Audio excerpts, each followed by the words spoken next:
What is the scariest or creepiest thing that has happened to you when you were home alone? Story 1. I was home alone one night in middle school. I was in my room, which is right above our kitchen, watching TV. I had already shut all the lights off downstairs because I was eventually going to fall asleep and didn't want to get yelled at for leaving the lights on. So I was lying in bed and the family dog, a Chesapeake Bay Retriever, was lying next to me when I heard cabinet doors open and shut. It wasn't like they all opened at once and then shut, but more like one after another for a few seconds. I froze and looked at the dog, who at this point was an old lady, who perked up and looked at me. Peeked out my window that overlooks her driveway and didn't see anything. Now, I don't think anyone was in the house because while the dog was lazy, she was a great guard dog and she would have responded if the door opened or whatever.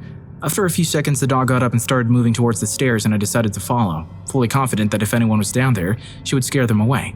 I grabbed my softball bat and my cell phone and followed her downstairs. As we came downstairs, I noticed the lights were on in the kitchen, and I dialed 911 because I knew I had shut the lights off prior to going upstairs. When we got to the kitchen, all the cabinet doors were open, which was obviously not how I left them. That's when I noticed the door was still locked, so I thought whatever this was, it was still in the house. So I quickly ran upstairs to my parents' closet, called my parents and told them what was up. They came home and obviously didn't find anyone or any trace of anyone being in the house. We still do not know why the light was on and the cabinet doors were open, but we had some other paranormal-like occurrences happen around that time, so we chalked it up to the household guest. When we first moved into the house, we had a small gathering to celebrate the closing. My brother was showing his friend the house when they went into my parents' room.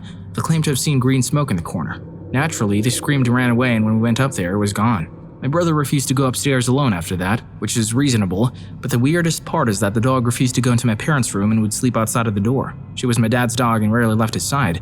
Another story is that my mom would regularly feel someone sit on the bed at night while she was sleeping. Now, my dad worked the third shift, so his side of the bed was usually empty, and every time my mom looked to the other side, no one was there.